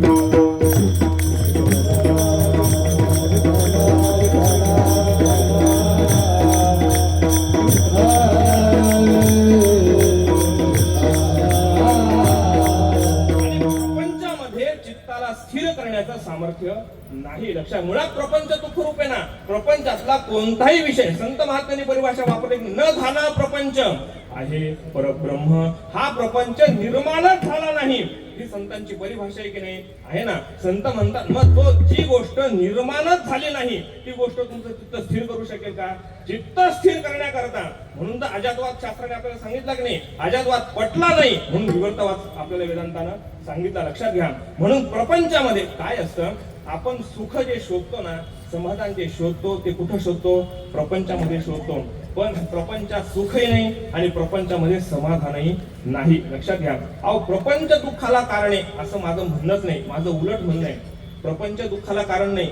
माझं असं म्हणणं आहे, प्रपंचाची नुसती कल्पना ही सुद्धा दुःखाला कारण आहे. प्रपंच फार नंतर, प्रपंच फार नंतर, प्रपंचाची नुसती कल्पना ही काय आहे? दुःखाला कारण आहे. मी आपल्याला उदाहरण सांगतो, आपल्याला पटेल.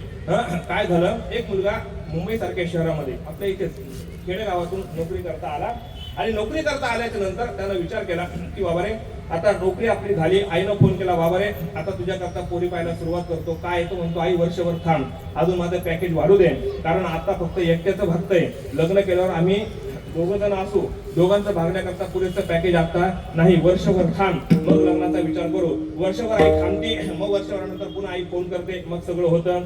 आई म्हणते बघ तू असं कर, एकदा सुट्टी काढून ये, एकदा महिन्याभराची सुट्टी काढून इकडे आला, लग्न करूनच तू पुन्हा तिकडं जा. तो म्हणतो काय मग काय नाही, महिन्याभर सुट्टी टाकतो, गावाकडे येतो, 4-2 पोरी पाहतो. तेव्हा पोरी जास्त होत्या, आता तेही पाहायला मिळत नाही. आता एक मिळायची मारामार, 4-2 केव्हा मिळावे मला सांगा. पण तो 4-2 पोरी ती आई फोटो गोळा करते, मग तो ही नाही ती नाही ती नाही, एक पसंत करतो. मग सगळं होतं, सुपारी फुटती, तारीख ठरती, लग्न होतं, देवदर्शन होतं. हे सगळं करता करता महिना संपून जातो. आपल्याला वेळ नाही ना, आपले पावणे 10 वाजले. सगळं झालं. लग्नानंतर मग पूजा बिजा होती, सत्यनारायणाची पूजा होती. मग आता तो म्हणतो आई माझी सुट्टी संपली आणि संपल्यानंतर मला आता गावाला गेलं पाहिजे. आई वडील म्हणतात हरकत नाही बाबा, तू आता तुझ्या प्रपंचाला लाग, तू आता सुखी होशील, काही चिंता करू नको, कारण लग्न लावून दिलेलं असतं. हे सुखी होत नाही तेव्हा ते कधी व्हायचं मला सांगा. पण आई म्हणतात सुखी बाबा, सुखी तर सुखी, चला मग आता गावाकडे जायचं, मुंबई सारख्या शहरामध्ये यायचं. मग ते आई वडील काय करता, एक टेम्पो ठरवता, सगळं प्रपंचाचं सामान सगळं आलेला प्रपंच टेम्पो मध्ये भरता, दोघं जण सकाळी निघता गावाकडून. मुंबई सारख्या शहरामध्ये येता येता संध्याकाळ होते. एवढी गर्दी पडह्याच्या पुढं अगा बाबा विचार करू नका. मग ते गर्दी क्रॉस करत ते बिचारे ठिकाणावरती येतात, सगळं सामान लावता. तो म्हणतो, ती म्हणते मी फार थकले, मग आता काय करायचं? काही नाही, मुंबईचं प्रसिद्ध जे असतं ते खातात. काय खातात? अरे वा,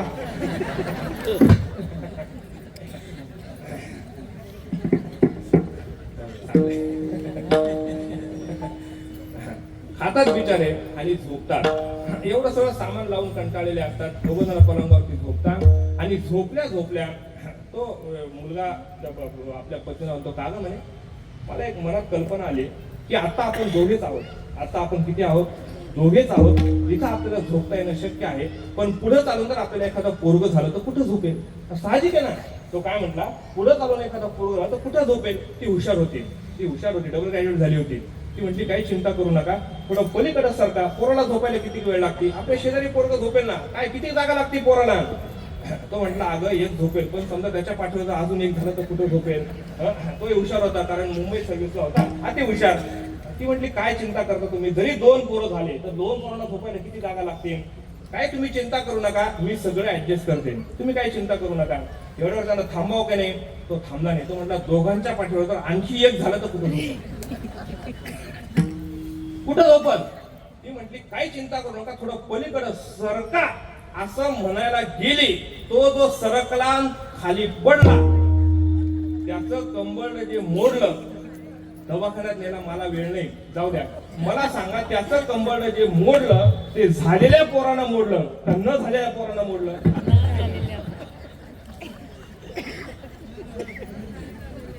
नक्की? पुढचं वाक्य बोलू का? क्षमा मागून. न झालेली पोरं जर कंबरड मोडू शकतात तर झालेली काय करतील? त्याचं कंबरड मोडायला पोरगा होता का? पण तरी कंबरड मोडलं की नाही? पोरगा नसताना कंबरड मोडलं. माझा दृष्टांत एवढ्याच करत आहे. दृष्टांत बाजूला ठेवा.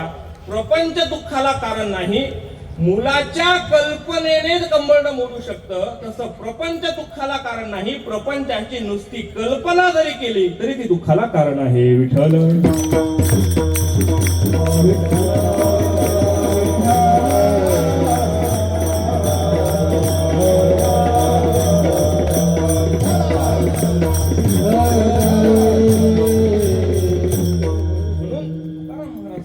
भक्त कोणाला म्हणावं? ज्यानं आपल्या चित्ताला विषय तो त्यांचा झाला नारायण. त्यांच्या चित्ताला नारायणाचा विषय सोडून दुसरा विषय नाही. आणि आपल्या चित्ताला जर नारायणाचा विषय द्यावा असं वाटत असेल तर एकच करावं लागतं. तुकाराम महाराज आपल्याला ते सांगतात, बोलावा विठ्ठल, बोलावा विठ्ठल, पाहावा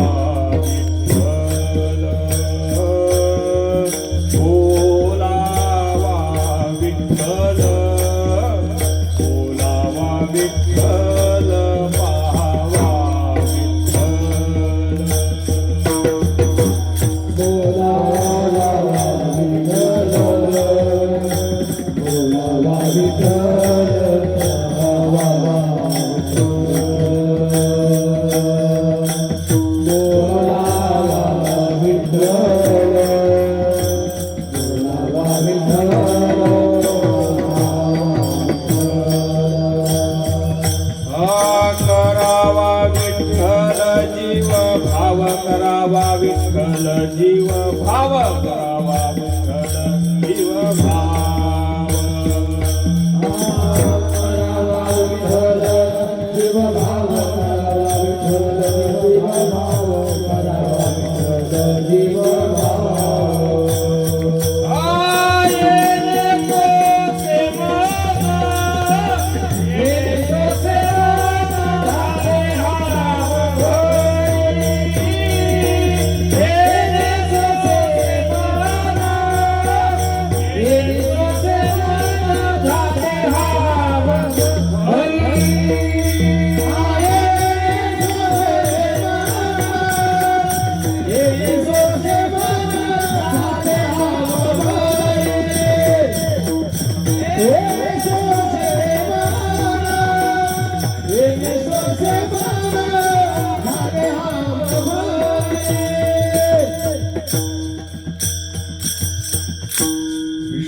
त्यांचा झाला नारायण. ही अवस्था चित्ताला देण्याकरता एक साधन तुकाराम महाराज सांगतात, बोलावा विठ्ठल पाहावा विठ्ठल आणि करावा सुद्धा विठ्ठल ही अवस्था जेव्हा प्राप्त होईल ना तेव्हा विषय तो त्यांचा झाला नारायण ही अवस्था प्राप्त होईल. आणि एकदा विषय नारायण झाला की मग नावडे जन नावडे धन आणि नावडे माता पिता ही अवस्था प्राप्त होते. हे नावडे जन हे काय आहे आणि अजून 2 चरणाचा खुलासा बाकी आहे. पण इथेच भावार्थ झाला असं समजून संप्रदायपूर्वक भजन करू आणि उरलेल्या काळामध्ये 2 चरणाची संगती लावून सेवेला विराम देऊ. विठोबा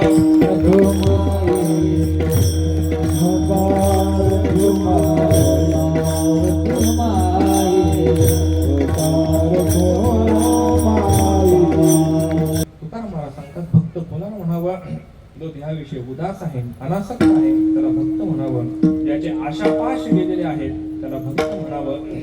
आणि सगळ्यात महत्वाचं ज्याच्या चित्तवृत्तीचा विषय हा केवळ आणि केवळ परमात्मा झालेला आहे त्याला भक्त म्हणावं.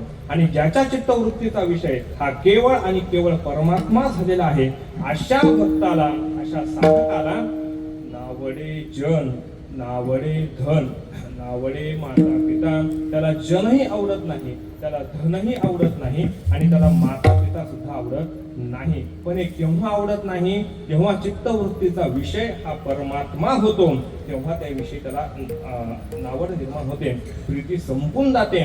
म्हणून ज्याला आई वडील वृद्धाश्रमात ठेवावे वाटतात त्याला भक्त म्हणावं असं म्हणता येत नाही. त्याच्याकरता पहिल्यांदा ही अवस्था प्राप्त झाली पाहिजे तर मग माता पिता हे म्हणणं गोष्ट वेगळी आहे. जन आवडत नाही जनात आपल्याला लोक आवडतात का आवडत नाही हो आवडतात ना. तर लोकात राहायला आपल्याला आवडतं की नाही आवडतं. एकांतात मनुष्य राहू शकतो का राहू शकत नाही. एकांतात आवडतं का माणसाला आवडत नाही. जाऊ द्या मी तुम्हाला सांगतो माझ्याबरोबर चला ज्याला एकांतात राहावं वाटतं ना त्याने माझ्याबरोबर चलावं. काही नाही मी सगळी सोय करतो सकाळचा चहा दुपारचा चहा दुपारचं जेवण संध्याकाळचं जेवण काय नाश्ता बिष्टा सगळी सोय मी करतो. फक्त माझी अट एकच आहे ज्या रूम मध्ये तुम्हाला ठेवलेलं असेल तिथून बाहेर पडायचं मी घेऊन जातो. गाडी जागा आहे कोण येतं चला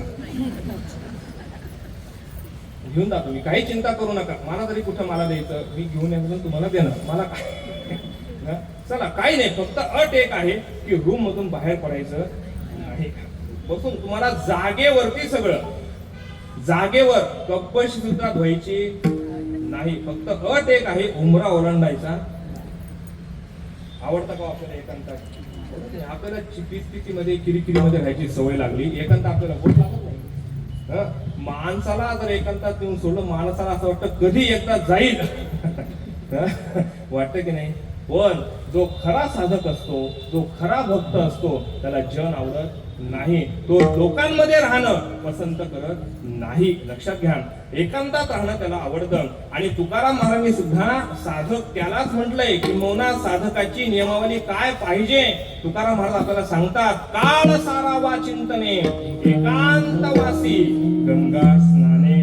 तुकाराम महाराज सांगतात की आपल्याला की एकांतवासामध्ये जो राहतो त्याला काय म्हणायचं तो खरा साधक. की मौना साधकाचं लक्षणच ते आहे का चिंतनात त्याचा काळ गेला पाहिजे. कोणत्या चिंतनात परमात्म्याच्या चिंतनामध्ये काळ गेला पाहिजे. आणि तो परमात्म्या चिंतनाचा काळ एकांतवासामध्ये गंगा स्नाने असा गेला तर तो खरा साधक आहे. म्हणून त्याला आवडत नाही. मग त्याला जन आवडत नाही त्याला धन आवडत नाही माता पिता सुद्धा आवडत नाही. मग अशा भक्तावर जर काही संकट आलं तर ते कोण निवारण करतं. अभंगाचं 3रं चरण निर्वाणी गोविंदा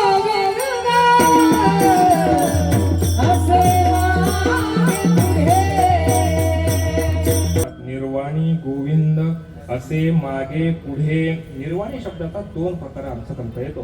निर्वाणी म्हणजे काय निर्वाण म्हणजे संकट आल्यानंतर परमात्मा त्याच्या मागे पुढे उभा राहतो हाही एक अर्थ आहे. दुसरा अर्थ करायचा झाला तर दुसरा अर्थ असा आहे निर्याणाच्या काळामध्ये म्हणजे अंत समयामध्ये जेव्हा मनुष्याच्या शेवटच्या घडा असतात आणि त्या घडा होत असताना शेवटी काय म्हणतो मनुष्य मुखामध्ये देवाचं नाव आलं पाहिजे. किती प्रयत्न करतो माणूस आलं पाहिजे बाबा आता हे चालले बाबा आता जाताना का होईना पण राम मुखामध्ये यावं.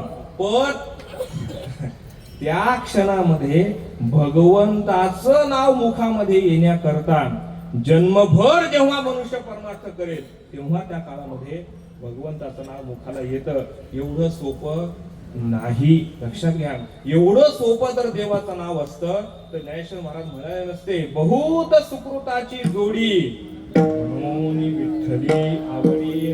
नुसती आवड निर्माण होण्याकरता बहुत सुकृताची काय लागते, जोडी लागते, आवडी करतात.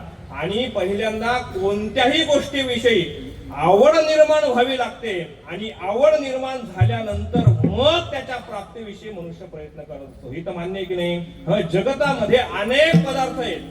टीव्हीच्या दुकानामध्ये आपण गेलो, कोणत्याही दुकानामध्ये आपण गेलो तर अनेक पदार्थ असतात. सगळे पदार्थाच्या प्राप्तीकरता आपण प्रयत्न करतो का? प्रयत्न करत नाही. लक्षात घ्या, तो पदार्थ आवडावा लागतो आणि आवडल्यानंतर तो आपल्या जवळ नसावा लागतो तर त्याच्या प्राप्तीकरता प्रयत्न मनुष्य करतो. बरोबर आहे की नाही? जर आवडीचा पदार्थ असला पण जर जवळ आपल्याकडे कोणी फुकट दिलेला असला तर मनुष्य घेतो का? घेत नाही ना. आवड निर्माण व्हावी आणि आवड निर्माण झाल्यानंतर मग प्राप्तीचा प्रयत्न असतो. लक्षात घ्या, म्हणून परमेश्वराविषयी पहिल्यांदा आवड निर्माण व्हावी लागते आणि एकदा आवड निर्माण झाली की मग मनुष्य त्याच्या नावाच्या प्राप्तीकरता प्रयत्न करत असतो. लक्षात घ्या, म्हणून भगवंताचं नाव मुखाला येणं एवढं सोपं नाही. एवढं सोपं आहे का? जाऊ द्या, मंडपाचं उदाहरण मी आपल्याला देतो. आता आपला भावार्थ झाला आणि भावार्थानंतर आपले मृदंगाचार्य मृदंग वाजत होते, का आपले भजन करत होता, विना आमचा विठ्ठल विठ्ठल म्हणत होता, पण बसलेल्यापैकी कोणी भजन करत नव्हतं. कोणी टाळ्या वाजवल्या? हात वर करा बरं.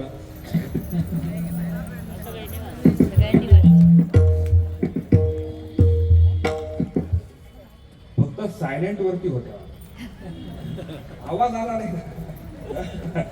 आवाज एवढ्या लोकांच्या टाळ्या किती वाजवायला पाहिजे होत्या? मी का बोललो, जाऊ द्या उद्या करा आता भजन. मी का बोललो, भगवंताचं नाव मुखाला येणं एवढं सोपं नाही. म्हणून पण तुकाराम महाराज सांगतात, एखादा भक्त आहे, आता तो जाण्याचा शेवटचा त्याचा काळ आहे, आता तो जाणार आहे, एवढा तो जर्जर झालेला आहे का त्याच्या मुखातून शब्द उच्चारण्याची ताकद सुद्धा त्याच्या शरीरामध्ये आता नाही. पण अशा अवस्थेमध्ये असताना सुद्धा जर तो सतत त्यानं भगवंताचं चिंतन केलेलं असेल तर स्वतः भगवान परमात्मा तिथं येतो आणि नावाचा उच्चार त्याच्याकडनं करून घेतो. हे सगळ्यात मोठं सामर्थ्य. लक्षात घ्या, आजामेळ्याकडे, आजामेळ्याचं उदाहरण आहे की नाही? आजामेळ्यासारखा माणूस, इतका दुष्ट माणूस, पण त्याच्याही मुखातून भगवंतानी पोराचंच नाव काय ठेवलं, ही कथा काय सांगते आपल्याला, आहे की नाही?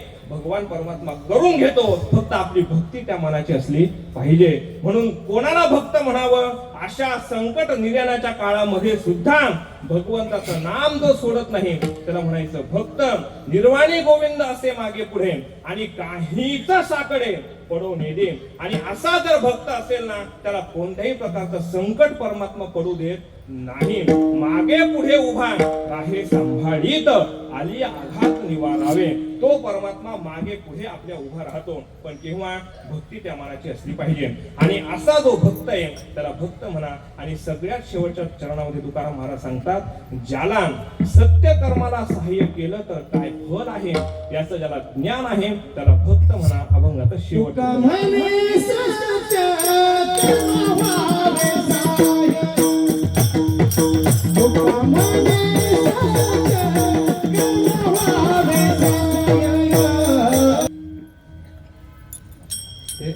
दोनदा थापा तीनदा असते. जुने फडकरी बघा तुम्ही, थाप तीनदा वाजते मग ते खऱ्या अर्थानं. शेवटच्या रणात तुकाराम महाराज सांगतात, तुका म्हणे सत्य कर्म भावे सहाय्य, घातलिया भय नरका जाणे. याच्यात दोन्ही चरणामध्ये पूर्वार्धामध्ये एक सिद्धांत सांगितला आणि उत्तरार्धामध्ये एक सिद्धांत सांगितला. पूर्वार्धामध्ये जो सिद्धांत सांगितला तो काय सांगितला? तुका म्हणे सत्य कर्मा भावे सहाय्य. जिथे जिथे सत्य कर्म चालू आहे तिथे तिथे तो जर भक्त असेल, कंसात जातीचा भक्त असेल, तर तो काय करतो? सहाय्य करतो. जातीचा शब्द हा फार महत्वाचा, अतिशय वेगळ्या अंगाने आपण घेऊच नका. पण हा जातीचा शब्द कोणता? निष्ठावंत या अर्थानं तो शब्द घ्या. असा जर भक्त असेल तर तो काय करतो? सत्य कर्माला सहाय्यच करतो आणि जर सत्य कर्माला सहाय्य केलं नाही तर परिणाम काय होतो? घातलिया भय नरका जाणे. नरकाला मनुष्य जातो म्हणजे कर्म विपाक शास्त्राचं यथार्थ ज्ञान आणि त्याच्या फलाचं सुद्धा यथार्थ ज्ञान ज्याला आहे त्याला म्हणायचं भक्त. त्याला म्हणायचं भक्त. दोन्ही अंगाला तुम्ही विचार करा. म्हणून तुकाराम महाराजांनी सांगितलेली भक्ताची लक्षणं आपण पहा आणि या लक्षणामध्ये आपण बसतो आहोत का याचा अंतर्मुख होऊन विचार करा. आणि या लक्षणामध्ये आपण जेव्हा बसू तेव्हा समजावं आपण भक्त आहोत. आणि तुम्हाला खरं सांगू का, या लक्षणामध्ये बसल्यानंतर तुम्ही इथं राहणारच नाही. ही लक्षणं अंगामध्ये आल्यानंतर आणि जो ज्याला सांगण्याची पाळी येते ना की मी माळ घातली, समजावं याच्या परमार्थाची अजून सुरुवात झालेली नाही. लक्षात घ्या, जेव्हा आपला परमार्थ लोकांना सांगण्याची पाळी येते तेव्हा समजावं आपला परमार्थ अजून सुरू झालेला नाही. जेव्हा न सांगता लोकांना कळतं नाही बाबा हा महात्मा आहे त्याच्या पाया पडलं पाहिजे, ही जेव्हा सहज अवस्था प्राप्त होते ना समजावं आपला परमार्थ खरा आहे. लक्षात घ्या. आणि असा खरा परमार्थ घडण्याकरता तो आपल्या जीवनात येण्याकरता चांगला महात्मा आपल्या जीवनात आला पाहिजे आणि तो खरा महात्मा आपल्याला कळावा, त्याचं यथार्थ ज्ञान व्हावं आणि ते ज्ञान होऊन ते ज्ञान अंतःकरणात प्रतिबिंबित व्हावं याच्याकरता त्या खऱ्या भक्ताचं लक्षण तुकाराम महाराज आपल्याला सांगतात. आपण संतांच्या चरणी प्रार्थना करायची की असा भक्त आमच्या जीवनामध्ये यावा, संत साधू आमच्या जीवनामध्ये यावा आणि आमचे जीवन बदलून जावं. आणि जोपर्यंत जीवन बदलत नाही, अंतर्मुख वृत्ती जोपर्यंत होत नाही तोपर्यंत आपल्याला ती अवस्था प्राप्त होत नाही. आणि ती अवस्था प्राप्त होण्याकरता खरा महात्मा जीवनात यावा लागतो.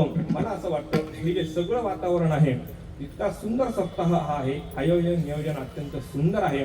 याचं एकच कारण सांगू का मी आपल्याला, शेवटचं जागराचं आणि काल्याचं कीर्तन ज्यांचं आहे ना तो खरा महात्मा आहे.